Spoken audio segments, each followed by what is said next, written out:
Hello बच्चों। तो बच्चों अपने जो इलेक्ट्रोस्टैटिक की जो बच्चों अपने सीरीज स्टार्ट की हुई थी, तो इलेक्ट्रोस्टैटिक फर्स्ट का आज अपन बच्चों लेक्चर नंबर 8 डिस्कस करेंगे ना बच्चों। Lecture number 8 electrostatic part first का लेक्चर नंबर 8 बच्चों आज अपन डिस्कस करेंगे ना बच्चों।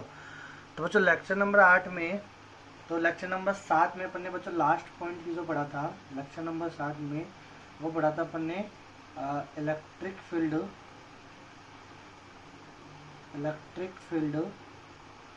Due to a circular ring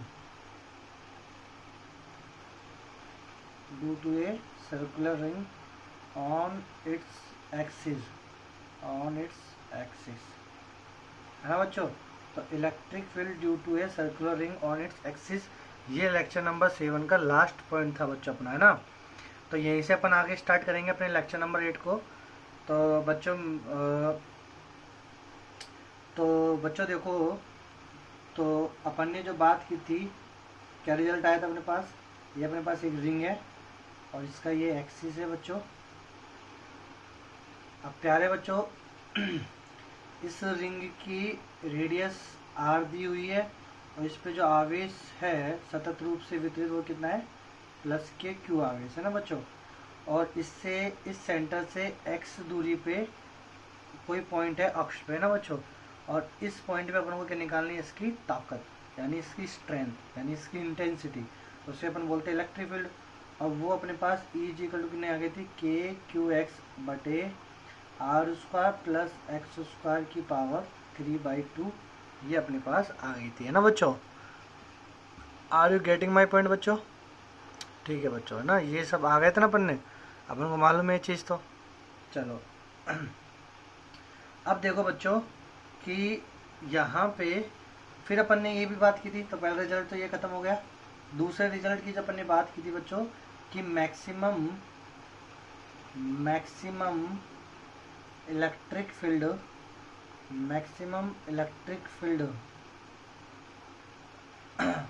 is obtain where distance, है ना, यानी एक्स की maximum electric field for maximum electric field.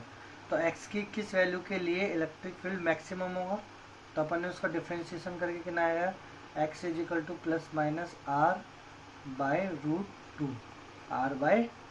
To, ये आई थी बच्चों वैल्यू। तो बच्चों ये अपन ने कल डिस्कस कर चुके थे इसके बारे में ना प्यारे बच्चों। अब बच्चों अपन some couple of question will be discuss on this topic. तो now let's start first question.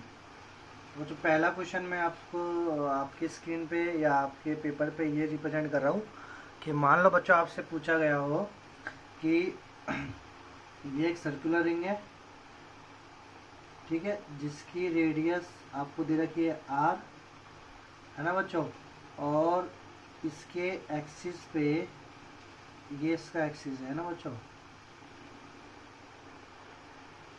इस रिंग का क्या है, एक्सिस, और इस पे आवेश जो दिया हुआ है, चार्ज कितना दिया हुआ है, क्यू। अब आपसे बोला गया है कि एक स्मॉल एम द्रव्यमान और क्यू आवेश, है ना बच्चों, आपको दिया गया है स्मॉल एम द्रव्यमान और क्यू आवेश, है ना, जो कहाँ पे रखा है, केंद्र पर रखा हुआ है, केंद्र पर स्थित है, ठीक है, माइनस के क्यू आवेश केंद्र पर स्थित है, ये माइनस के क्यू स्मॉल एम के। अब उन्होंने बोला है कि यदि इसको एक्स डिस्टेंस क्या कर दे, रिलीज कर दे, एक्स दूरी से विस्थापित कर रिलीज कर दिया जाए, यहाँ आके बच्चों इसको क्या कर दिया जाए, रिलीज कर दिया, तब बताओ तो find out the time period of this mass m. तो आपसे क्या बोला गया है, तो इसका आवर्तकाल ज्ञात करो,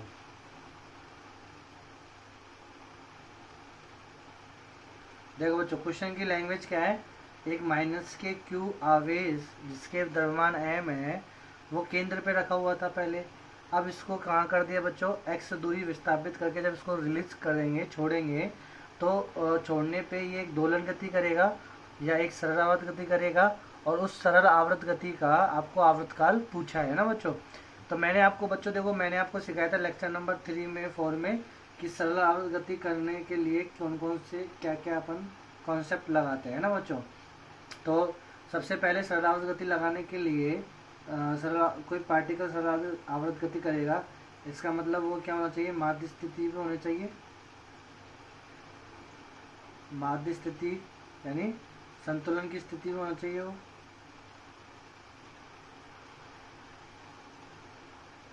संतुलन की स्थिति। तो बच्चों देखो, जब वो केंद्र पे था, केंद्र पर था, तो केंद्र पर इलेक्ट्रिक फील्ड कितना होता है, 0। तो इसका मतलब एफ क्यू ई कितना लग रहा था, 0। समझ में आया मेरे प्यारे बच्चों। तो माध्य स्थिति होगा ना, बैलेंस में था, संतुलन की स्थिति में था। फिर उसके बाद अपन ने दूसरी स्टेप में क्या किया, उसको x दूरी क्या करा, विस्थापित किया। x दूरी अपन ने क्या किया, उसको विस्थापित किया। तो प्यारे बच्चों, जब अपन ने x दूरी उसको विस्थापित किया, तो अब क्या होगा कि उस पर एक बल लग जाएगा। और कौन सा बल लगेगा, वो लगेगा इलेक्ट्रोस्टैटिक बल, है ना। तो इलेक्ट्रोस्टैटिक बल यानी फोर्स। तो बच्चों जब ये माइनस के प्लस के क्यू है, तो प्लस के क्यू पे इलेक्ट्रिक फील्ड इधर होता है, इस पॉइंट पे ना। लेकिन जब इस पॉइंट पे आएगा तो माइनस क्यू, तो फोर्स इधर लगेगा इधर। अपन विस्थापित इसको इधर कर रहे हैं और इलेक्ट्रोस्टैटिक फोर्स इसको इधर कर रहा है, तो क्या जाएगा, इसके ऊपर एक नेट बल आ जाएगा ना, नेट फोर्स आ जाएगा, जिसकी वजह से ये क्या करेगा, SHM करेगा ना बच्चों। तो इस SHM का आवर्तकाल निकालना है अपन को। तो देखो कितना जाएगा, फोर्स निकालेंगे इलेक्ट्रोस्टैटिक फोर्स, तो F इजिकल टू क्या लिखेंगे, QE। तो F इजिकल टू क्यू, ई की वैल्यू बोलो बच्चों कितनी जाएगी, ई की वैल्यू जाएगी KQX, है ना, KQX upon R² plus KX² की बराबर कितनी है, 3/2। अब प्यारे बच्चों आप ये देखना कि जब फोर्स और विस्थापन में रिलेशन लाएंगे कैसा होता है, नेगेटिव। क्यों, विस्थापन तो किधर हो रहा है, इधर की तरफ कर रहे हैं अपन, और फोर्स किधर लग रहा है, इस साइड। समझ में आया बच्चों, are you getting my point बच्चों। अब देखो तीसरा अपन ने क्या बोला कि टाइम पीरियड होता है T बराबर होता है 2π√m/k, है ना बच्चों। तो T और जहाँ K क्या होता है, K होता है F बराबर माइनस के KS से कंपेयर करके, तुलना करके। तो K की वैल्यू कितनी आ गई यहाँ पे, ये वाला K सेम नहीं है, ये K अलग है ना बच्चों। क्या आप ये वाला K और ये वाला K को अलग समझ लो, ये तो एक कॉन्स्टेंट है ना बच्चों। तो बोलो K की वैल्यू यहाँ से कितनी आ गई। अच्छा मेरे प्यारे बच्चों, इधर देखो कि अपन ने x दूरी, तो x दूरी अल्प दूरी होती है रेडियस की तुलना में, तभी तो कम्पैक्ट आ जाता है ना बच्चों। तो r ग्रेटर देन x, तो यहाँ पे f इक्वल कितना जाएगा, माइनस के क्यू x बटे, तो r बड़ा है ना बच्चों, तो कितना जाएगा r पे पावर 3। तो यहाँ से बच्चों k की वैल्यू कितनी आ गई, k की वैल्यू आ गई KQ अपॉन RQ। तो ये वैल्यू रखेंगे अपन इसमें, 2π√m अपॉन K की वैल्यू क्या रखेंगे, K की वैल्यू रखेंगे QKQ R पे power 3। This is your answer. ठीक है मेरे प्यारे बच्चों। तो चलो बच्चों अब अपन बात करते हैं दूसरे टाइप के क्वेश्चन की, है ना बच्चों। तो बच्चों देखो दूसरा टाइप का जो क्वेश्चन अपन ने लिया वो अपन लेंगे बच्चों, सेकंड टाइप की वैरायटी का जो क्वेश्चन लेंगे वो लेंगे मेरे प्यारे बच्चों फोर्स।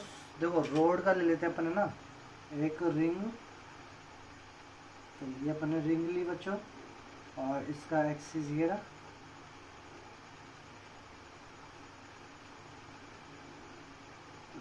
इसकी रेडियस है r और आवेश है इसके ऊपर q। और इसी के सेंटर पे अपन को एक रोड रख रखी बच्चों ना, ये अपन के पास रोड दी गई है ना, ये ऐसे रोड, ठीक है बच्चों। और इस रोड पे कितना आवेश है, लैम्ब्डा कूलम पर मीटर। रेखीय आवेश घनत्व है। तो आपसे बोला गया है कि रिंग के द्वारा रोड पर लगने वाला बल ज्ञात करो ना। तो find out the force, find out the force, find out the force on rod due to charge circular ring, due to charge circular ring. ठीक है बच्चों। तो बच्चों क्वेश्चन की लैंग्वेज समझ में, आपसे क्वेश्चन ने क्या पूछा है ना। तो बच्चों इस क्वेश्चन को करने के लिए अपन क्या करेंगे, तो देखो बच्चों, इस पहले अपन को इलेक्ट्रिक फील्ड निकालना है। तो इस रिंग के कारण इस रोड पर, मतलब रिंग के कारण रोड पर इलेक्ट्रिक फील्ड कितना होगा पूरी रोड पे। तो पूरी रोड पे तो अपन निकाल नहीं सकते बच्चों, अपन को तो एक पर्टिकुलर पॉइंट पे निकालना होता है। तो एक पर्टिकुलर पॉइंट पे निकालने के लिए अपन क्या करेंगे, इसका इंटीग्रेशन करेंगे बच्चों। तो देखो ये अपने पास रिंग थी और ये अपने पास रोड है ना बच्चों, ये अपने पास रोड है, ठीक है। और इस रोड पे कितना आवेश है, लैम्बडा कूलम पर मीटर, ठीक है बच्चों। अब बच्चों देखो इस रोड की जो लंबाई है वो कितनी है, एल, और इसकी जो त्रिज्या है वो कितनी है, आर, ठीक है मेरे प्यारे बच्चों। और इस पे आवेश कितना है, क्यू। अब बच्चों अपन क्या करेंगे, यहाँ से देखो बच्चों ये पूरी रोड की तो अपन बात ही नहीं कर सकते, अपन को क्या लेना पड़ेगा, पॉइंट ऑब्जेक्ट लेना पड़ेगा। तो पॉइंट ऑब्जेक्ट मैंने लेना सिखाया आपको, आप क्या करो यहाँ से एक्स पे जाके डी एक्स एक अल्पांश ले लो, डी एक्स मोटाई है ना।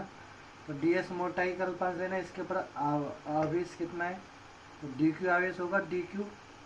तो आवेश कितना है, डी एक्स। तो कल्पित अल्पांश, कल्पित अल्पांश dx पर आवेश की मात्रा, पर आवेश की मात्रा कितनी है, dq। अब बोलो dq बराबर क्या लिखोगे, लैम्बडा dx। भाई आपको क्या करना है, लैम्बडा देखना है, लैम्बडा क्या है, कूलम पर मीटर। तो कितने में, dx में। तो dq हो जाएगा ना बच्चों। अब इलेक्ट्रिक फील्ड देखो, अब बच्चों इस पूरी रिंग के कारण इस पॉइंट पे इलेक्ट्रिक फील्ड कितना हो जाएगा, तो डी बराबर के क्यू एक्स अपॉन, ये है ना बच्चों, के Q x upon r square plus x square की पावर 3/2, ठीक है बच्चों। अब बच्चों देखो ये तो इलेक्ट्रिक फील्ड आया, और किधर आएगा इलेक्ट्रिक फील्ड, इस साइड आएगा बच्चों, इधर की दिशा में ना। अब बच्चों अब मुझे क्या निकालना है, फोर्स। भाई आपसे तो फोर्स पूछा ना, फोर्स ऑन। तो फोर्स निकालने के लिए बोलो डी एफ बराबर कितना हो जाएगा, डी एफ बराबर डी क्यू इंटू डी, यानी छोटे से अल्पांश, छोटे से आवेश पर कितना फोर्स लग गया। तो डी एफ बराबर डी क्यू ई डी, अरे बच्चा एफ बराबर क्यू ई होता है ना, तो बस ये वाला सूत्र लगा लेंगे अपन, एफ बराबर क्यू ई। तो D F is equal to D Q की वैल्यू कितनी है मेरे प्यारे बच्चों, लैम्बडा डी एक्स। और डी की वैल्यू कितनी है मेरे प्यारे बच्चों, के क्यू एक्स बटे are square plus x square की power 3/2। Are you getting my point बच्चों। अब देखो बच्चों अब मुझे बात करना है क्या, नेट फोर्स है ना बच्चों, पूरे कंप्लीट। तो नेट फोर्स जो मैं निकालूंगा, नेट फोर्स, तो बच्चों नेट फोर्स कितना जाएगा, तो नेट फोर्स जो आएगा वो आएगा एफ इजिकल, इंटीग्रेशन कर देंगे डी एफ का। तो f equal to d f, तो डी एफ की वैल्यू कितनी है, डी एफ की value lambda k Q x d x है ना, upon r square plus x square की पावर 3/2। अब बच्चों क्या क्या होना जाएगा, अच्छा बच्चों पहले मुझे इसमें जोड़ना है, समाकलन का मतलब क्या होता है, एक ही दिशा में जोड़ना। तो देखो बच्चों इस पॉइंट पे भी फोर्स किधर आएगा, इधर इधर इधर सब में इधर आएगा। तो जीरो से लेके कहाँ तक चलूँगा मैं, एल तक, जीरो है ना, जीरो से लेके कहाँ तक चलनी है, एच तक। अब लैम्बडा के, लैम्बडा या के क्यू लैम्बडा बाहर आ जाएगा, तो क्या बचेगा, एक्स डी एक्स बटे are square plus x square की पावर 3/2, यही बचेगा मेरे प्यारे बच्चों। अब बच्चों इसका क्या करना है, अपन को इंटीग्रेशन करना है ना बच्चों। तो मैथ वाले बच्चे तो इसका इंटीग्रेशन कर देंगे, लेकिन जो बच्चे बायो का देख रहे हैं उसको इंटीग्रेशन करने में दिक्कत आएगी बच्चों। तो जो आएगी वो, तो जो आएगी बच्चों इंटीग्रेशन करने में ना, अपन को आप कमेंट सेशन में कमेंट कर सकते हो, तो मैं आपको बेसिक मैथमेटिक्स के वीडियो भी बना के अपलोड कर दूँगा बच्चों ना, जिससे आपको ये दिक्कत नहीं आए। और जो बच्चे मैथ में 12th में मैथ पढ़ चुके उन बच्चों का रिविजन हो जाएगा। तो बच्चा ये डिटर्मिनेंट समाकलन होता है, इसको हल करने के लिए अपन क्या करेंगे, केवल इस वाले केस को हल करने के लिए अपन लेगा माना r square plus x square is equal to t square मान लिया बच्चों। अब टी माना तो इसका डिफरेंशिएशन करेंगे तो कांस्टेंट होता है, आर थोड़ी बदलेगा बच्चों, रिंग की रेडियस थोड़ी बदलेगा तो क्या एक्स बदलता है ना इधर इधर, तो इसका डिफरेंशिएशन करेंगे एक्स स्क्वायर का गुना हो जाएगा 2x, एक्स करेंगे dx, dt का करेंगे 2t इंटू डी टी, 2 से 2 कट जाएगा तो x dx की जगह क्या लिख सकता हूँ मेरे प्यारे बच्चों, t इंटू डी टी। अब बच्चों ये कौन सा समाकलन होगा, निश्चित समाकलन होगा, तो इसलिए इसकी वैल्यू भी रखनी पड़ेगी अपन को। तो x की वैल्यू मैंने रखा कितना 0 है ना बच्चों, x की वैल्यू 0, x की वैल्यू 0 रखा तो t की वैल्यू आ गई r है ना बच्चों, x की वैल्यू मैंने l रखा तो t की वैल्यू कितनी आएगी बच्चों, r स्क्वायर प्लस के l स्क्वायर। ठीक है बच्चों, अब ये वैल्यू अपन पुट कर देंगे इसमें। तो बच्चों जब ये वैल्यू पुट करेंगे अपन तो f बराबर के क्यू लैम्बडा, ठीक है बच्चों, ये आया था ना, लेट मी चेक, सारे जहां से के क्यू लैम्बडा, हाँ एक्स डी एक्स और r square plus x square की पावर 3/2। तो अच्छा ये आ गया था अपने पास रिजल्ट है ना, और इसमें अब अपन ने प्रतिस्थापन भी कर दिया था, तो एक्स डी एक्स तो आ गया टी डी टी, और x square plus r square को माना अपन ने टी स्क्वायर। ठीक है बच्चों, तो अब यहाँ से 0 और l था तो t की वैल्यू कितनी हो जाएगी, x की वैल्यू 0 पे t की वैल्यू r हो जाएगी, और x की वैल्यू l पे t की वैल्यू हो जाएगी r square plus l square root.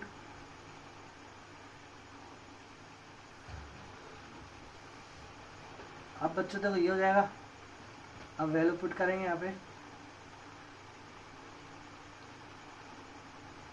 के क्यू लैम्बडा 0 की जगह क्या आ जाएगा r root r square plus l c में ना बच्चों, एक्स डी एस की जगह टी डी टी, और r square plus x square की जगह टी स्क्वायर, तो उसका से उसका तो टी क्यू। अब बच्चों देखो अपन जानते हैं 1/t square into D T का समाकलन होता है -k/1/t, तो इसको मैं सीधे लिख देता हूँ। आए जो होमवर्क आप इसको करना है, यदि आपको ये नहीं आता तो -k/1/t r root r square plus l square. ठीक है बच्चों, अब क्या करोगे बच्चों आप, तो देखो f इज इक्वल टू के क्यू लैम्बडा, पहले 1/r माइनस हटा देना बच्चों, तो माइनस हटाने पे सीमा इंटरचेंज हो जाती है, तो पहले आ जाएगा, फिर आ जाएगा 1/रूट r square plus l square. ठीक है बच्चों,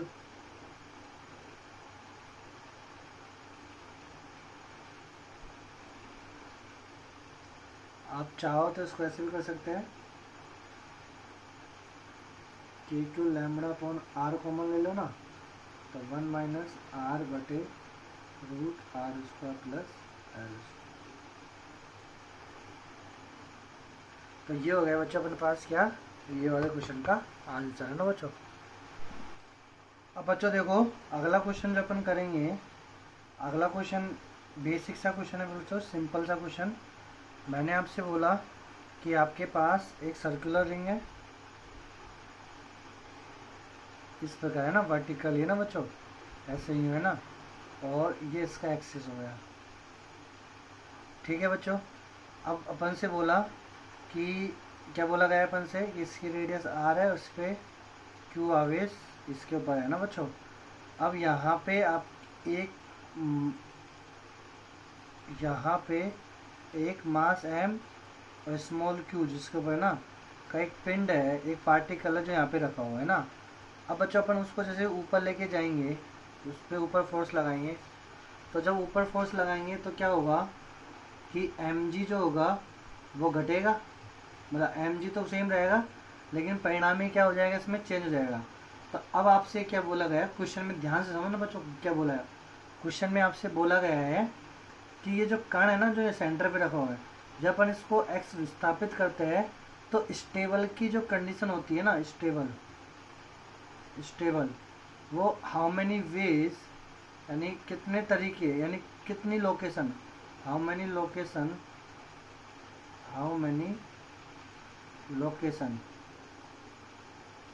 location to achieve stable state, to achieve stable state. ठीक है बच्चों, तो कितने तरीके होंगे या कितने वेज होंगे या कौन कौन से स्थान होंगे जहाँ पे स्टेबल स्टेट की कंडीशन अचीव हो, यानी प्राप्त हो। तो उसके लिए मेरे प्यारे बच्चों आप क्या करोगे, आप इस पे ग्राफ को एक बार देखोगे। ग्राफ जो बना था, इसका ग्राफ ऐसे कुछ बना था बच्चों, है ना। और ये वैल्यू कितनी थी, r/√2, और ये वैल्यू कितनी थी, -r/√2। बच्चों जैसे मैं इसको ऊपर लेके जाऊंगा, इस वाले पार्टिकल को यहाँ लेके आया, तो बच्चों देखो एक तो इस पे लगेगा F इधर और एक लगेगा mg। तो हो सकता है उनकी वजह से जो बैलेंस हो, है ना बच्चों, तो जो यहाँ पे जो इलेक्ट्रोस्टैटिक फोर्स लगेगा तो QE होगा, यानी वो E के समानुपाती होगा। अब यहाँ जो E होगा ना बच्चों, तो इस वाले पहले वाले चित्रदान में ले रहा हूँ, तो E के कोरस्पॉन्डिंग कितनी मान आएंगे, x के, तो x है, और ये क्या है यहाँ पे E, तो x के कितने मानों के लिए E के मान आएंगे, तो x के 2 मानों के लिए E के क्या आते हैं, 2 समान मान आते हैं ना, मतलब 2 मान आते हैं ना। तो इसका मतलब ये जो बैलेंसिंग होल्ड होगी वो कितनी जगह होंगी, 2 जगह, यहाँ से x1 और यहाँ से s2 जगह पे क्या हो जाएगी, इनइक्वलिटीज होल्ड हो जाएगी ना बच्चों। अब बच्चों देखो आपके पास अब एक चकती रह गई और एक आपके पास सेमी सर्कुलर स्पेयर रह गया ना बच्चों। तो इसका बच्चों अब अपन बात करेंगे, एक नोट में बात कर लेते हैं बच्चों, जो एक पर्टिकुलर टॉपिक भी हो सकता है बच्चों ये ना। और इसमें मैंने क्या बात करी मेरे प्यारे बच्चों, कि अब आपको क्या दे दी बच्चों, रिंग की जगह आपको एक डिस्क दे दी है ना बच्चों, ये डिस्क है, और इस डिस्क पे कितना आवेश है, इस डिस्क पे सिग्मा कूलाम पर मीटर स्क्वायर, इतना क्या है बच्चों, इसके ऊपर पृष्ठीय आवेश घनत्व है, कितना है इस पे सिग्मा, और इसकी रेडियस आपको कितनी दे रखी है मेरे प्यारे बच्चों, r इसकी क्या दे रखी है, त्रिज्या दे रखी है, r इसकी त्रिज्या। अब आपसे बोला गया है कि बताओ x डिस्टेंस पे, इसके एक्सिस पे, इसके अक्ष पे, ये जो अक्ष है इस अक्ष पे x दूरी पे जो बिंदु होगा उस बिंदु पे कितना इलेक्ट्रिक फील्ड होगा, विद्युत क्षेत्र कितना होगा, ये अपन को फाइंड आउट करना है प्यारे बच्चों। तो बच्चों इसको फाइंड आउट करने के लिए अपन क्या करेंगे, अब देखो ये जो रिंग है ना मेरे प्यारे बच्चों, मैं आपको फोटो दिखा देता हूँ इस रिंग की, ऐसे टॉप व्यू दिखा देता हूँ बच्चों, टॉप व्यू है ना, टॉप व्यू ऐसे दिखती है बच्चों आपको रिंग चपाती टाइप में, और ये इसका सेंटर हो गया मेरे प्यारे बच्चों। एक्सिस जो है उसका एक्सिस ये ऐसे है बच्चों, ये जो पेन है ना इस प्रकार उसका क्या है, ये एक्सिस इस पेन के दिशा में ना बच्चों। अब यहाँ पे देखो मेरे प्यारे बच्चों, अपन क्या करेंगे कि स्मॉल आर पे जाके dr मोटाई की एक रिंग काट लेंगे मेरे प्यारे बच्चों, क्योंकि रिंग के कारण तो अपन जानते हैं कितना, अभी अपन ने पढ़ा है इसी टॉपिक में बच्चों, रिंग के कारण, ये जो रिंग है ना, इस रिंग के कारण इस बिंदु पे, यानी ये वाले पेन के जो अक्ष ना, इस पेन के अक्ष पर स्थित किसी बिंदु पर विद्युत क्षेत्र कितना होगा वो तो अपन जानते ही है बच्चों, है ना। और इस तो वो निकाल लेंगे अपन, ऐसे कितनी डिस्क होंगी, मतलब ऐसे कितनी रिंग होगी इस डिस्क में जो 0 से लेके कहाँ तक चली जाए, कैपिटल R तक चली जाए बच्चों। Are you getting my point. तो प्यारे बच्चों अब इसको अपन देखते हैं। तो सबसे पहले अपन बात करेंगे कि इस रिंग पे आवेश कितना है, तो dq लिखेंगे, छोटा सा आवेश dq इस रिंग पे। अब उसको रिलेट करना है दिए गए आवेश से, तो अपन को आवेश कैसा दे रखा है, पृष्ठीय आवेश घनत्व, तो सिग्मा की यूनिट होती है कूलाम पर मीटर स्क्वायर, इसलिए यहाँ पे अपन को क्या लाना पड़ेगा, एरिया लिखना पड़ेगा। यदि मीटर होता तो क्या लाना पड़ता, लेंथ लानी पड़ती, लंबाई लानी पड़ती है ना बच्चों।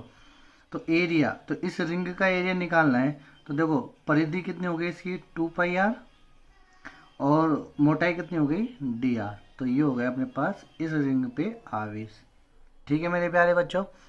अब मेरे प्यारे बच्चों इस रिंग के कारण, मतलब इस रिंग के कारण इस पॉइंट पे जो इलेक्ट्रिक फील्ड होगा वो छोटा सा d E is equal to कितना होता है के क्यू।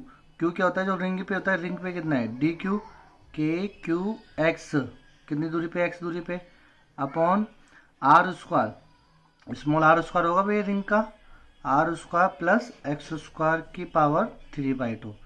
बच्चों समझ में आ रहा है ना ये चीज़ें अपन कैसे अपन कर रहे हैं ना बच्चों। ये तो अपन ने पढ़ ही लिया ना अभी इसी में ही, डी बराबर ये फॉर्मूला कैसे अपन ने ड्राइव किया ना बच्चों।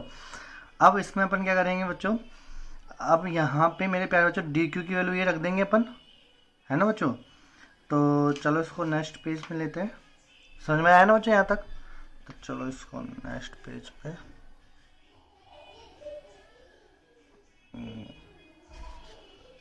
Next page. ओके बच्चों, सफिशिएंट पेज एडजस्टमेंट करने में बच्चों थोड़ा सा अपन को ये अपना तो बच्चों देखो डी बराबर ये आ गया अपने पास। ठीक है, तो अब अपन को ये डी किसकी वजह से आया, एक कल्पित अल्पांश रिंग की वजह से। अभी तो ना ऐसे कितनी कल्पित अल्पांश होंगी, मतलब ऐसे कितनी कल्पित रिंग होगी जो 0 से लेके r तक चलेगी ना। तो अपन को मुझे सबकी वजह से क्या कर देना है। और अच्छा बच्चों अब जब अपन समाकलन करेंगे तो ये भी चेक करेंगे डी एक ही दिशा में आ रहा है क्या। यदि अलग अलग दिशा में आती है तो अपन घटक के फिर उनको एक दिशा में बनाना पड़ता। तो एक बार चेक कर लो इसकी दिशा भी बच्चों। तो प्यारे बच्चों जब इसकी दिशा अपन देखेंगे, यहाँ पे ये जो रिंग बनाई अपन ने, रियल डायग्राम में देखते हैं कि ये जो अपन ने रिंग बनाई,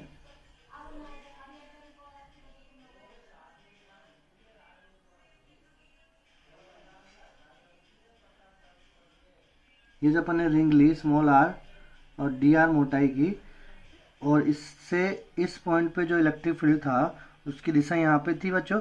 ऐसे 0 से लेके r तक जितनी भी अपने पास रिंग आएगी उन सब की वजह से इस पॉइंट पे इलेक्ट्रिक फील्ड की डायरेक्शन इधर ही होगी मेरे प्यारे बच्चों। ठीक है बच्चों, समझ में आया ना ये चीज़ आपको। तो इसलिए अपन इनको जोड़ सकते हैं ना, तो जोड़ेंगे। अब आओ बच्चों, तो E इज इक्वल टू कितना हो जाएगा, E is equal to total d E, तो सबको जोड़ देंगे।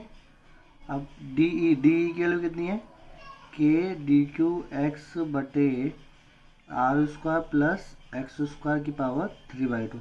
अब देखो यहाँ पे तो डी क्यू है ना, अब डी क्यू की वैल्यू ही पुट करेंगे, डी क्यू की वैल्यू ये पुट कर देंगे। तो K sigma 2πr D R X बटे are square plus x square की पावर 3/2। अब मेरे प्यारे बच्चों देखो जो कांस्टेंट है ना उसको तो बाहर ले लेंगे अपन। देखो किसके सापेक्ष समाकलन कर रहे हैं अपन, डी आर के सापेक्ष। तो आर आर वाली टर्म्स को रखेंगे, बाकी सबको बाहर निकाल लेंगे। तो कितना जाएगा, के सिग्मा 2πx, ये तो बाहर जाएगा।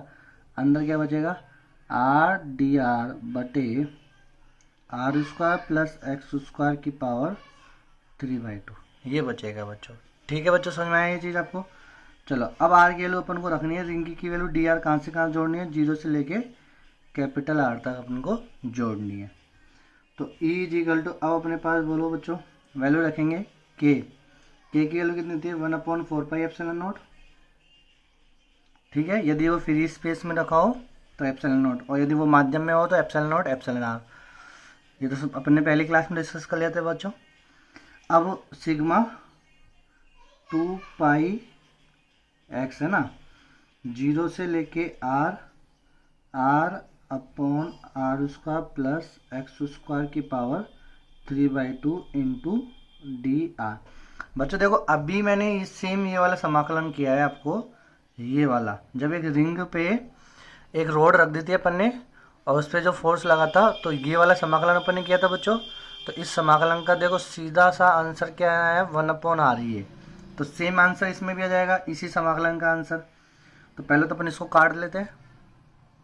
तो इसको काटेंगे तो देखो पाई से पाई कट जाएगा, 2 से ये 2 कट जाएगा। तो E इज इक्वल टू कितना जाएगा मेरे पास, sigma upon two epsilon not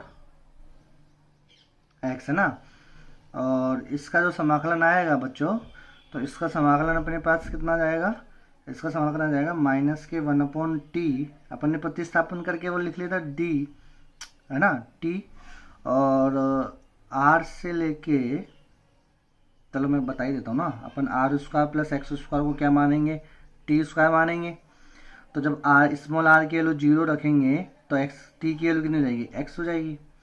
और जब स्मॉल r की वैल्यू कैपिटल R रखेंगे तो t की वैल्यू जाएगी √r स्क्वायर प्लस के एक्स स्क्वायर। खत्म कहानी, इतनी सी बात है ना बच्चों।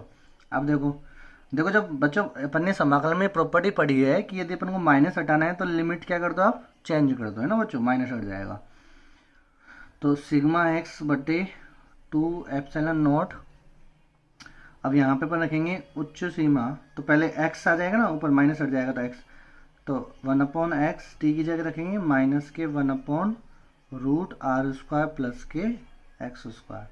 अब इस x को अंदर ले जाओ बच्चों, तो फाइनल आंसर जो अपने पास आया डिस्क की वजह से वो आया σ/2 एप्सिलॉन नॉट 1 माइनस x, यहाँ जाएगा x अब बटे √r स्क्वायर प्लस के x square. Very very important result बच्चों, ये बहुत जगह काम आएगा आपके, इसलिए ये देखो इलेक्ट्रिक फील्ड, तो डिस्क की वजह से जो इलेक्ट्रिक फील्ड आया वो इतना आया बच्चों। समझ में आया मेरे प्यारे बच्चों आपको, है ना। अब देखो बच्चों, अब ये क्यों, तो बच्चों देखो आप अभी गाउस में पढ़ोगे, गाउस के नियम में, इसको थोड़ा सा ऊपर लेके चलते अपन। बच्चों देखो गाउस का नियम इलेक्ट्रोस्टैटिक 2 जब अपन स्टार्ट करेंगे तो इलेक्ट्रोस्टैटिक 2 में अपन यही बात करेंगे, इनफाइनाइट सीट की वजह से, इनफाइनाइट सीट की वजह से, ये आपकी इनफाइनाइट सीट है बच्चों, है ना, और इस पे आवेश सतत रूप से क्या है, वितरित है, ये इनफाइनाइट सीट है आपकी। ठीक है बच्चों। अब ये जो इनफाइनाइट सीट है और इस पे ये पृष्ठीय आवेश घनत्व सिग्मा कूलाम पर मीटर स्क्वायर, इसकी वजह से इस पॉइंट पे x दूरी पे अपन से पूछा इलेक्ट्रिक फील्ड निकालना है। तो एक तो अपन गाउस के नियम से करते हैं बच्चों इसको, और एक अपन यहाँ से भी कर सकते हैं मेरे प्यारे बच्चों। बच्चों देखो मैं आपसे बोल रहा हूँ कि ये मेरा हैंड है, ये एक चकती है, मान लो एक चकती है ये ना बच्चों, ये ऐसे एक चकती है, ये चकती है ना बच्चों, चकती का मतलब डिस्क है ये ना। और ये मेरा पॉइंट इस समय आपका जो मेरा जो कैमरा है ना बच्चों, वो पॉइंट है, आपकी आंखें है। तो बच्चों आपकी आंखों के कोरस्पॉन्डिंग दिख रहा है, मतलब इसका ये साइज दिख रहा है ना, तो आप बोलोगे कि ये रिंग है, मतलब चकती है, ये डिस्क है मतलब ये। ठीक है बच्चों, समझ आए। अब बच्चों मैं इसको और ऊपर कर रहा हूँ, और ऊपर कर रहा हूँ, और ऊपर कर रहा हूँ, और ऊपर कर रहा हूँ, देखो it is a relative terms. अब बच्चों अब इसके मैं आपके जस्ट आँख के पास लिया है इसको। बच्चों आप क्या बता पा रहे हो कि ये कोई रिंग है? नहीं मेरे प्यारे बच्चों, आपके कोरस्पॉन्डिंग अब ऐसा लग रहा है कि ये क्या है, कोई इन्फिनाइट अनंत पे एक अनंत कुछ चीज़ है और उस पर एक सिग्मा क्या है, वितरित है। तो बच्चों समझ में आया गेटिंग पॉइंट क्या समझा रहा हूँ? तो इसका मतलब अनंत अनंत अनंत नहीं होता बच्चा, अनंत होता है आपेक्षिक टर्म्स, आपेक्षिक पद है एक अनंत, किसी बिंदु के सापेक्ष रिलेटिव टर्म्स होती है अनंत, है ना बच्चों। तो इसका मतलब ये जो इनफाइनाइट सीट आपसे बोला गया है ना मेरे प्यारे बच्चों, ये जो इनफाइनाइट सीट आपसे बोला है, अनंत सीट जो है ना, ये इनफाइनाइट सीट नहीं है, ये क्या है, इसको क्या बोलेंगे अपन, it is a relative, it is a relative terms, it is a relative terms with respect to point E, या पॉइंट पी नाम दे दो तो पॉइंट पी। तो पॉइंट पी के रेस्पेक्ट में क्या है, ये रिलेटिव टर्म्स है ना बच्चों, तो ये इन्फिनिटी हो जाएगी। अब अपन इसको क्या मानेंगे, जब इस पॉइंट के रेस्पेक्ट में, तो इसने क्या बोला कि हो सकता है ये देखो एक प्रिडिक्शन लगाएगा, ये वाला पॉइंट क्या लगाएगा, इसकी कोरेस्पॉन्डिंग प्रिडिक्शन लगाएगा, एक अनुमान लगाएगा। क्या अनुमान लगाएगा कि हो सकता है ये कोई अनंत तो क्या हो, मतलब हो सकता है ये कोई रिंग हो, बहुत बड़ी चकती हो, रिंग नहीं सॉरी बच्चों, रिंग बोल रहा हूँ। ये वाला पॉइंट क्या अनुमान लगाएगा कि हो सकता है ये क्या हो, एक मतलब एक चकती हो, और जिसकी रेडियस है बहुत बहुत बहुत बड़ी है आर एक्स से। इसने अनुमान लगाया कि ये एक चकती है, एक चकती है, ये एक चकती है और जिसकी आर बहुत बहुत बड़ी है, किससे? एक्स से। तो बहुत बहुत बड़ी है एक्स से, इसका मतलब आर की वैल्यू कितनी हो जाएगी? इन्फिनिटी, आर टेंस टू, है ना बच्चों। तो ये प्रिडिक्शन लगाया, अब ये वैल्यू उसने फिर इसमें रख दी। जब इसमें रखेंगे तो आर की वैल्यू इन्फिनिटी है, तो 1/इन्फिनिटी कितना हो जाएगा बच्चों? 0। तो कितना जाएगा इसके? तो इसके अनुमान से ई फिर ये बोलेगा कितना? Sigma by 2 epsilon naught. देखो बच्चों, और यही होता है अपने पास, सिग्मा बाई 2 एप्सिलॉन नॉट ही होती है। अपन ने गाउस के नियम में जिन बच्चों ने पढ़ा है उनको तो मालूम है बच्चों, यही आती है बच्चों। तो समझ में आया मेरे प्यारे बच्चों क्या है, अपन कैसे निकालते? और ये कैपेसिटर में बहुत काम में आने वाली है बच्चों, ठीक है। अब ये चीज़ समझ में आ गई मेरे प्यारे बच्चों आपको। अब अपन बात करेंगे बच्चों एक किसकी वजह से, जिसको आपको होमवर्क करना है।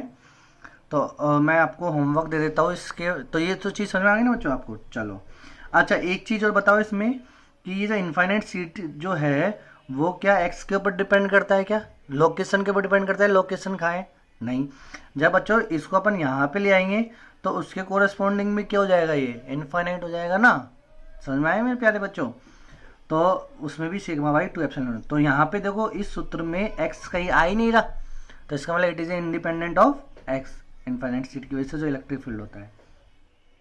अब बच्चों अपन बात करेंगे, और वहाँ कैपेसिटर में बच्चों अपन ये वाला फॉर्मूला लेके ही अपन सब कुछ करेंगे, देखना अच्छे से, बहुत मजे आएंगे मेरे प्यारे बच्चों। अब बात करेंगे बच्चों अपन, एक जो क्वेश्चन मैं आपको दे रहा हूँ एज ए होमवर्क, मैंने आपको दिया है एक होलो सेमी स्पेयर, एक होलो सेमी स्पेयर ना, और जिसपे क्या दे दिया अपन ने? Surface charge density, surface charge density sigma दे रखी है अपन ने। सरफेस चार्ज डेंसिटी कितनी दे रखी है इसमें? सिग्मा, ठीक है। तो अब इस सिग्मा जो आपको दी गई है, इस तो एक बार इसकी फोटो दिखा देता हूँ मैं, कैसे इसकी फोटो बनेगी। तो ये आपके पास एक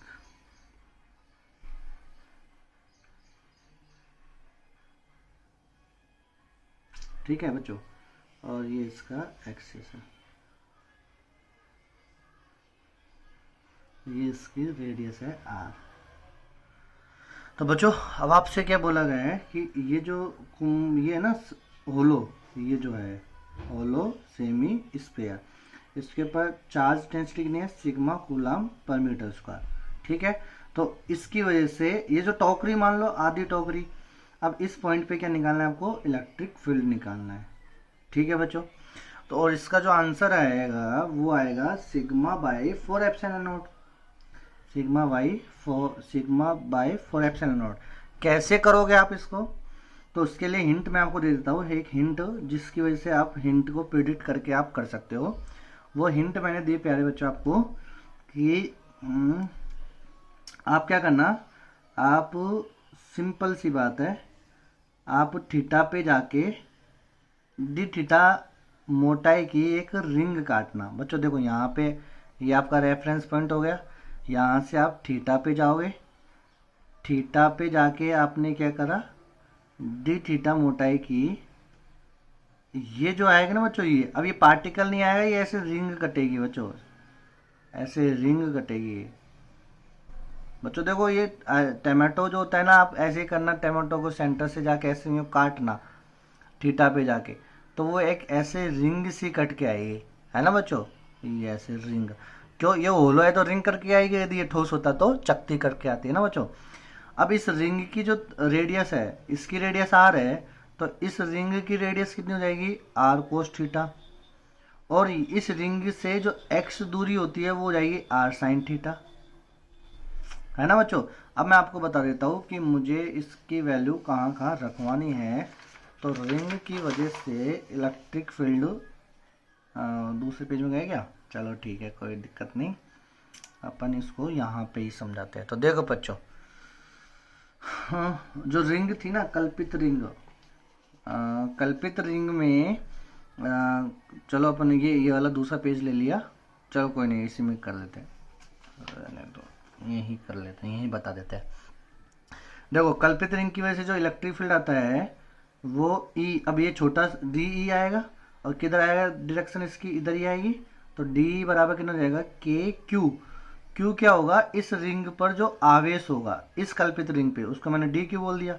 एक्स, एक्स क्या होगा, इसकी इस वाले पॉइंट से दूरी, तो दूरी कितनी है, आर साइन थीटा बटे एक्स स्क्वायर, तो एक्स कितना है, r square sine square theta plus r square, radius कितनी है, r square cos square theta की पावर 3/2। ठीक है बच्चों, अब डी क्यू क्या रखना है आपको, तो डी क्यू आप निकाल सकते हो, डी क्यू क्या होगा, तो यहाँ पे मोटाई कितनी हो गई, आर डी थीटा, और परिधि कितनी हो गई, 2 पाई आर, तो डी क्यू बराबर क्या लिखोगे, सिग्मा। अब एरिया लिखोगे, एरिया के लिए क्या आ जाएगा, 2 पाई आर, आर क्या है, रेडियस, और रेडियस कितनी है, r cos theta, 2 pi r है ना, तो 2 पाई आर, और मोटाई, मोटाई कितनी है, आर डी थीटा। तो ये सब वैल्यू आप पुट करेंगे और आप देखना, और थीटा की वैल्यू क्या रखोगे, 0 से, यहाँ से स्टार्ट होगा ना, 0 से कहाँ तक चलोगे, π/2 तक, तो 0 से π/2 तक आप वैल्यू रखना, तो आपके पास आंसर आ जाएगा कितना, σ/4ε0। ठीक है मेरे प्यारे बच्चों, अब अपन बात करते हैं बच्चों, एक लास्ट टॉपिक जो इसमें बच गया है वो है विद्युत बल रेखा है ना, इलेक्ट्रिक लाइन ऑफ फोर्स। तो properties of electric field line पढ़ेंगे, इसको पलट ही देते हैं बच्चों को।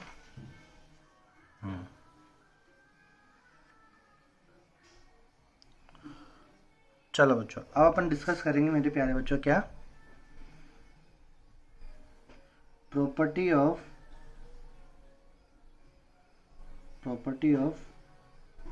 Electric field line, property of electric field line ना बच्चों, यानी विद्युत बल रेखा है। इलेक्ट्रिक फील्ड लाइन को क्या बोलते हैं अपन, विद्युत बल रेखाएं। तो property of electric field line या विद्युत बल रेखा है, क्या होती है बच्चों विद्युत बल रेखा है, तो बच्चों it is A hypothetical line, यानी ये एक काल्पनिक लाइन होती है, अदृश्य रेखा जो अपन को दिख नहीं रही, अपन केवल इसको फील कर सकते हैं बच्चों, तो वो कहलाती है विद्युत बल रेखा है ना।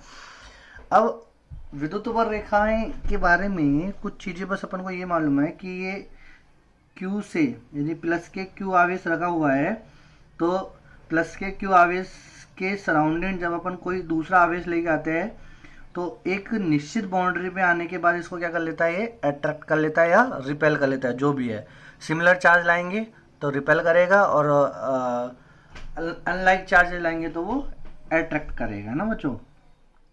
तो यहाँ तो अपन ने एक चीज बताया कि जो प्लस के Q जो है आवेश, ये क्या करता है, विद्युत बल रेखाओं का ओरिजिनेट होता है, यानी यहाँ से ऐसे बल रेखाएं निकलती है, ऐसे विद्युत बल रेखा है, ये विद्युत बल रेखा हुई, तो प्लस से मतलब पॉइंट से निकलेगी, प्लस Q आवेश से निकलेगी और टर्मिनेट होगी कहाँ पे, इन्फिनिटी पे। ठीक है बच्चों, ऐसे माइनस Q के लिए जब अपन करते हैं तो माइनस Q आवेश के लिए अपन ये बात करते हैं कि इलेक्ट्रिक फील्ड लाइन जो होती है वो क्या करती है, इस पे टर्मिनेट करती है और ओरिजिनेट होती है कहाँ से, इन्फिनिटी से।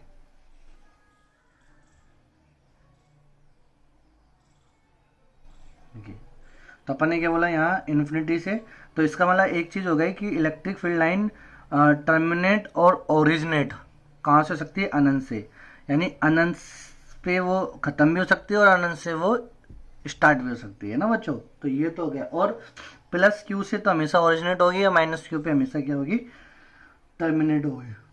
ठीक है बच्चों, तो ये दो। तीसरी जब अपन बात करेंगे कि इलेक्ट्रिक फील्ड लाइन विद्युत बल रेखा होती क्या है, जैसे मान लो ये कोई विद्युत बल रेखा है, ऐसे ऐसे विद्युत बल रेखा है, तो विद्युत बल रेखाओं में तो किसी भी विद्युत बल रेखा के किसी पॉइंट P पे यदि मुझे विद्युत क्षेत्र चाहिए, विद्युत बल रेखा यदि अपन ने बना दी, किसी भी निकाय की किसी भी सिस्टम की विद्युत बल रेखाएं निकाल दी, और मैं चाहता हूँ कि इस पे विद्युत क्षेत्र की दिशा क्या हो, तो इस बिंदु पे जो विद्युत क्षेत्र की दिशा होगी ना, तो अपन क्या करेंगे, इस पे टेंजेंट ड्रॉ कर देंगे, स्पर्श रेखा ड्रॉ करेंगे, और ये जो स्पर्श रेखा होगी ना, स्पर्श रेखा की दिशा वही दिखाएगी विद्युत क्षेत्र की दिशा को। लेकिन अब ये कौन से विद्युत क्षेत्र की दिशा को दर्शाएगी, वो दिखाएगी परिणामी विद्युत क्षेत्र की। मुझे समझ नहीं आया ये पॉइंट, तो ये पॉइंट समझने के लिए देखो मैंने आपसे बोला कि एक आवेश है Q1 प्लस के और एक अनदर आवेश है Q2 प्लस के। अब इस पॉइंट पे यहाँ कोई पॉइंट है। अब मैंने बोला इस पॉइंट पे विद्युत क्षेत्र की दिशा किधर होगी, मतलब ELF बनाएंगे तो पहले विद्युत क्षेत्र की दिशा देखते हैं परिणामी। तो अपन क्या करेंगे, इस प्लस क्यू से पहले लाइन ज्वाइनिंग करेंगे और यदि यहाँ पे तो विद्युत क्षेत्र की दिशा क्या होगी, इस साइड होगी, इधर होती है। और प्लस की क्यू है तो पहले इनको भी मिला देंगे तो इसकी वजह से इस पे दिशा किधर होगी, इधर होगी। अब इनका जो परिणामी निकालेंगे ना, इन दोनों का परिणामी, ये जो परिणामी निकलेगा इसको बोलेंगे ई परिणामी।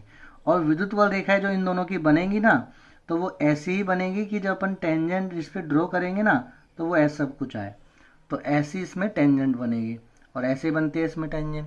तो समझ में आए मेरे प्यारे बच्चों। तो विद्युत बल रेखाएं क्या होती है कि यदि मैं किसी निकाय की विद्युत बल रेखाएं बना सका तो फिर मैं उस निकाय की वजह से किसी भी बिंदु पे परिणामी विद्युत क्षेत्र की दिशा को मैं परिभाषित कर सकता हूँ। कैसे, उस बिंदु पे टेंजेंट ड्रॉ करके। ठीक है बच्चों। टेंजेंट ई परिणामी क्या होता है, ई परिणामी का मतलब भी समझ गए ना कि एक निकाय में दो या दो से अधिक आवेश हो सकते हैं। तो एक पर्टिकुलर पॉइंट पे दो या दो से अधिक आवेश की वजह से अलग अलग विद्युत क्षेत्र की दिशा आएंगी, उन सबका परिणामी जो होगा ना, उस परिणामी के कोरस्पॉन्डिंग अपन क्या बनाते हैं, विद्युत बल रेखाएं को ड्रॉ करते हैं। इसी प्रकार बच्चा अपन आगे एक महीने बाद चुंबकीय बल रेखाओं के बारे में डिस्कस करेंगे, तो उसमें भी कुछ ऐसी ही प्रॉपर्टी पढ़ेंगे। ठीक है बच्चों, तो समझ में आ गया। फिर तीसरा, पहला पॉइंट हो गया, दूसरा पॉइंट हो गया इन्फिनिटी वाला, तीसरा पॉइंट हो गया, चौथा पॉइंट हो गया परिणामी वाला। अब पांचवा पॉइंट जो अपन बात करेंगे तो ई परिणामी को मद्देनजर रखते हुए फिर अपन ये देखेंगे कि मान लो एक विद्युत बल रेखा ऐसी है किसी निकाय की, एक विद्युत बल रेखा है ऐसे ही किसी निकाय की, मतलब एक ही निकाय की पर्टिकुलर की। तो अब ये प्रतिच्छेद कर गई, तो इसका मतलब इस पॉइंट पे यदि मुझे परिणामी विद्युत क्षेत्र निकालना है तो एक ये आ गया और एक ये आ गया। तो एक निकाय के द्वारा किसी एक पर्टिकुलर पॉइंट पे ई परिणामी की दिशा दो नहीं हो सकती बच्चों। ये चीज समझ में आया ना बच्चों आपको। यदि विद्युत बल रेखाएं प्रतिच्छेद करेंगी तो प्रतिच्छेद करेंगे तो इसका मतलब इस पॉइंट पे कितने परिणामी आ गए, अब दो। कितने निकाय के, एक निकाय के इस पॉइंट पे दो परिणामी विद्युत क्षेत्र आ गए, जबकि ये क्या है, इम्पॉसिबल। ई परिणामी तो एक ही होता है। तो इस वजह से अपन क्या बोलेंगे कि विद्युत बल रेखाएं नेवर इंटरसेप्ट ईच अदर, है ना। विद्युत बल रेखाएं कभी भी एक दूसरे को क्या नहीं करेगी, इंटरसेप्ट नहीं करेगी। ठीक है बच्चों। फिर अगला पॉइंट है घनत्व के ऊपर। जैसे मान लो ये कई सारी अपन ने ELF बनाई। अब मैं बात करूँ एक पॉइंट ए ये रहा, एक पॉइंट बी ये रहा। तो अब बच्चों आपसे बात करूँ कि किस पॉइंट पे विद्युत क्षेत्र का प्रभाव ज़्यादा होगा। तो किस क्षेत्र पे ज़्यादा होगा, जिधर घनत्व ज़्यादा होगा ELF का। तो ELF का घनत्व किधर ज़्यादा है, इधर ज़्यादा है ना। तो ELF का घनत्व जिधर ज़्यादा होगा उधर ही विद्युत क्षेत्र का क्या होगा, प्रभाव ज़्यादा होगा। ठीक है बच्चों, तो ये वाला पॉइंट। अब बच्चों अपन एक चीज़ और बात करेंगे, कंजर्वेटिव और नॉन कंजर्वेटिव, संरक्षी बल और असंरक्षी बल। हालांकि इस डिटेल को मैं work energy power 11th class में पढ़ाता हूँ, मतलब पढ़ाते हैं वहीं। और लेकिन आपने संरक्षी बल असंरक्षी बल के बारे में पूरे डिटेल में नहीं पढ़ा हुआ है मेरे प्यारे बच्चों। तो मैं आपको अब पोटेंशियल एनर्जी पढ़ाऊँगा, electric potential energy. Electrostatic part 2 में जब अपन इलेक्ट्रिक पोटेंशियल के बारे में बात करेंगे तो वहाँ पे मैं आपको ये पूरे वर्क एनर्जी पावर की पूरी कंप्लीट इंफॉर्मेशन देने की कोशिश करूँगा, है ना। तो संरक्षी बल असंरक्षी बल। तो अभी तो आप ये समझ लो कि संरक्षी बल क्या होता है कि ऐसे बल जिनके द्वारा किया गया कार्य पाथ के ऊपर निर्भर नहीं करता है ना बच्चों। तो संरक्षी बल कहलाते हैं, यानी ऐसा बल जिनके द्वारा किसी पार्टिकल या किसी कण का किया गया कार्य, किसी कण का किया गया कार्य पाथ पर डिपेंड नहीं करता है, संरक्षी बल कहलाता है। और असंरक्षी बल ऐसे बल जिनके द्वारा किया गया कार्य पाथ पर निर्भर करता है, वो क्या कहलाता है, असंरक्षी बल। संरक्षी बल भी बच्चों तीन प्रकार के दिखते हैं अपन को। एक तो दिखते हैं कांस्टेंट के रूप में, एक दिखते हैं अपन को किस में, आई कैप जे कैप के कैप में, और एक दिखते हैं अपन को परफेक्ट डिफरेंशियल, यानी परफेक्ट डिफरेंशियल में पूर्ण अवकरणीय। पूर्ण अवकरणीय तो जो बच्चे बायो गए ना उनको तो नहीं मालूम चल रहा पूर्ण अवकरणीय, लेकिन मैथ वाले बच्चों को मालूम है, एक्सरसाइज 12 में डिफरेंशियल इक्वेशन पढ़ी थी अपन ने, जिसमें डिफरेंशियल इक्वेशन यानी अवकल समीकरण, तो उसमें एक अवकल समीकरण पूर्ण अवकलनीय भी होता है। तो मैं अभी इसके बारे में अभी डिटेल में नहीं लेके जा रहा, मैं आपको पोटेंशियल जब पार्ट इलेक्ट्रोस्टैटिक पार्ट 2 पढ़ाऊंगा तो उसमें अपन पूरा ही रिसर्च कर देंगे, वर्क एनर्जी पावर सही था ना बच्चों। तो ये अपने पास तो संरक्षित बल जो, अब मैं यहाँ पे बात क्यों कर रहा हूँ, क्योंकि विद्युत बल जो होता है ना, विद्युत बल ये कैसा बल होता है, संरक्षित बल होता है। ठीक है बच्चों, अब कैसे होगा, तो ये 3 टाइप की फॉर्मेट बनती है, इससे अलावा ज़्यादा फॉर्मेट बनती नहीं है विद्युत बल की। और अच्छा, कोई बल इन तीनों को फॉलो नहीं कर रहा है तो फिर वो क्या हो जाएगा, असंरक्षित बल। तो बल के समीकरण देख के अपन पहचान सकते हैं कि ये संरक्षीय है या असंरक्षीय है ना बच्चों, नाम से नहीं समीकरण से अपन पहचान जाएंगे। ठीक है बच्चों, तो आज के लिए अपन इतना ही समाप्त करते हैं बच्चों, और जल्दी अपन नेक्स्ट क्लास में मिलेंगे और तरीके अच्छे से मिलेंगे बच्चों। Have a good day, bye बच्चों।